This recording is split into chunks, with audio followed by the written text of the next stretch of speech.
in the shadowed corridors of power, where diplomats whisper and drones hum silently over distant skies. Grudge festers like an open wound. 2026, and the Islamic Republic of Iran stands as America's unyielding adversary, not just a rival but a specter haunting U.S. foreign policy. Why? From the ashes of a toppled Shah to nuclear centrifuges spinning in defiance, from proxy militias igniting the Middle East to cyber shadows creeping into American grids. This isn't ancient history.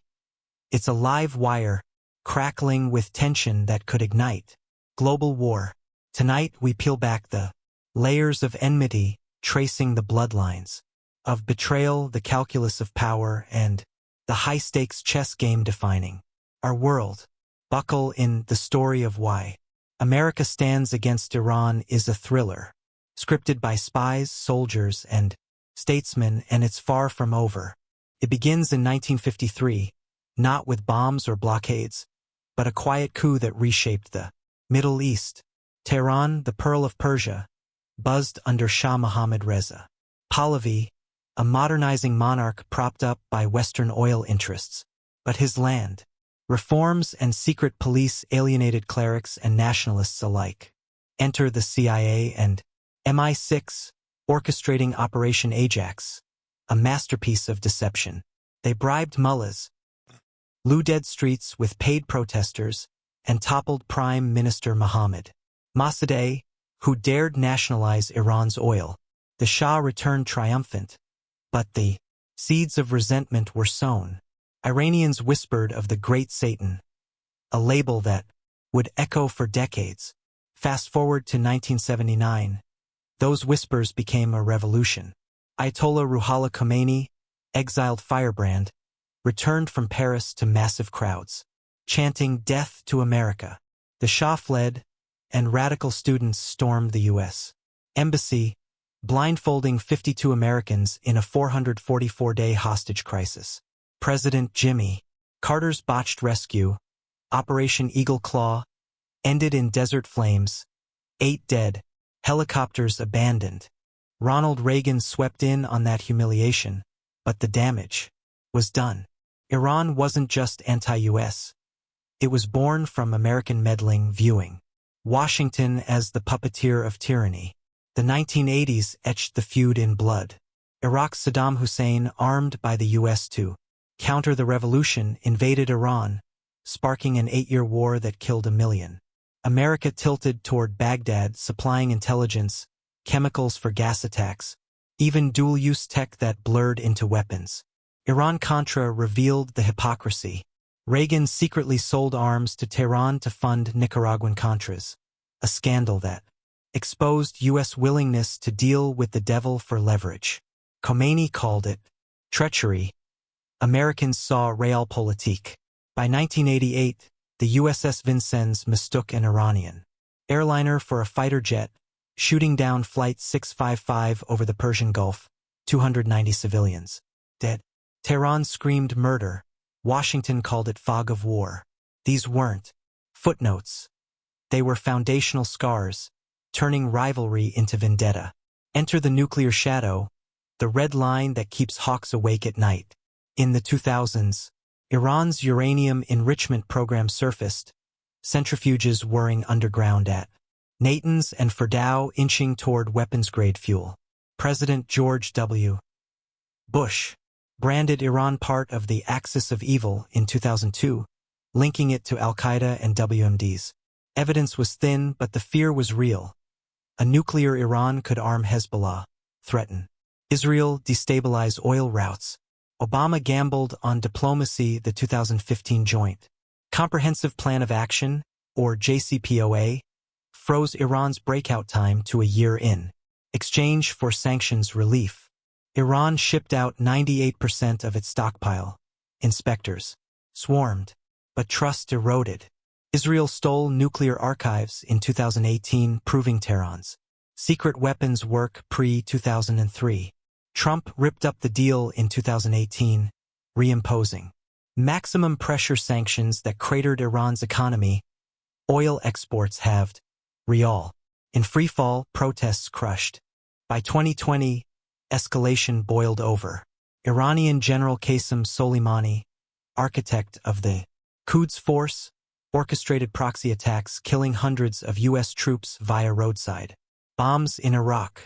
A U.S. drone strike outside Baghdad International Airport vaporized him. Retaliatory missiles hit U.S. bases, brain injuries for dozens. Iran enriched. Uranium to 60% purity, a screw turn from 90% bomb grade. Biden tried reviving JCPOA talks, but Tehran stonewalled, demanding guarantees Trump couldn't override. In 2022, Iran's morality police beat Mahsa Amini to death for improper hijab. Mass protests rocked the regime, but Supreme Leader Ali Khamenei doubled down, unleashing Basij militias. America watched, sanctioned, but proxies struck. Houthis in Yemen, backed by Iran, choked Red Sea shipping. Hezbollah rained rockets on Israel.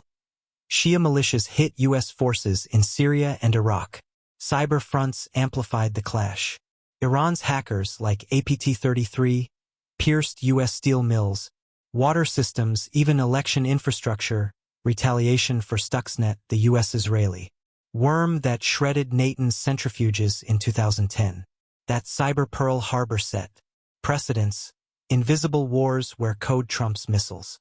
By 2024, Iran's drone swarm tech flooded Ukraine via Russia, proving Tehran's export game, Shahid 130 SIXS, cheap and lethal, evading defenses.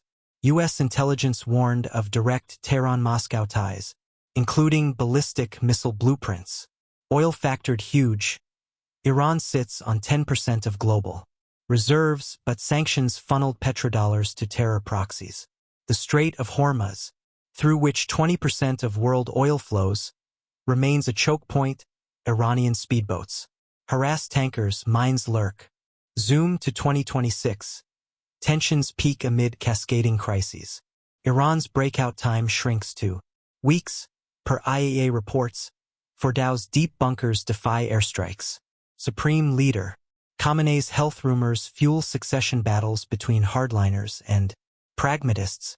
Israel, backed by U.S. arms, preempts with covert ops. Assassinations of nuclear scientists resume. Facilities sabotaged. Hezbollah's 150,000 rockets loom. Over Tel Aviv, Hamas, Iranian funded, trigger Gaza wars.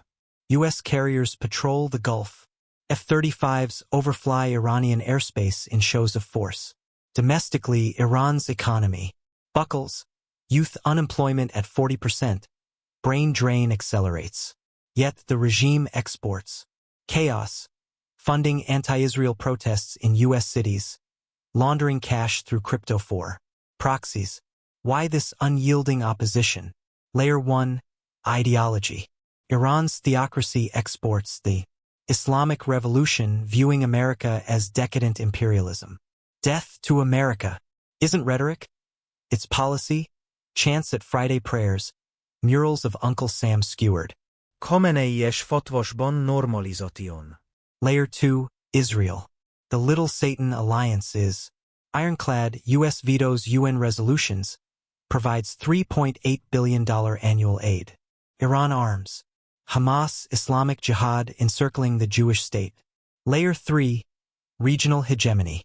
Iran seeks Shia Crescent dominance, from Tehran to Beirut via Iraq, Syria, Yemen. U.S. backs Sunni rivals. Saudi Arabia, UAE. Abraham accord Sidlin Iran. Normalizing Arab-Israeli ties. Layer 4, nuclear taboo. A bomb building Iran greenlight Saudi nuke, Turkish. Ambitions, arms races unraveling non-proliferation. U.S. doctrine, prevent at all costs. Layer 5, human rights. Executions top 800 yearly. Women stoned, dissidents tortured. Sanctions target IRGC elites, but civilians suffer moral high ground or collective punishment. Critics argue U.S. hypocrisy ignores Saudi-Yemen atrocities. Layer 6, energy security. Iranian oil funds terror. Disruptions spike gas prices, hitting American wallets. Counterarguments simmer. Iran claims self-defense. U.S. bases encircle it 100,000. Troops in Gulf states. Sanctions are economic warfare, killing thousands via medicine shortages. Voices like Noam Chomsky call it imperialism redux, propping petrostates. But hawks dominate. Iran's IRGC, terror-listed, orchestrates global plots, from Buenos Aires bombings to U.S. soil attempts. 2026 flashpoints loom. Israeli strikes on Fordow. U.S. regime change whispers amid protests. China's oil buys blunt sanctions. Russia's alliance shields Tehran. BRICS. Membership lets Iran trade in yuan. Evading SWIFT. Biden's successor, Harris or Trump 2.0, inherits a powder keg. Reflect, then, on this endless standoff. America against Iran isn't mere policy, it's the collision of revolutions, where one empire's security demands another's restraint. In the end, the question lingers like desert wind. Can shadows negotiate peace, or must one side break before dawn?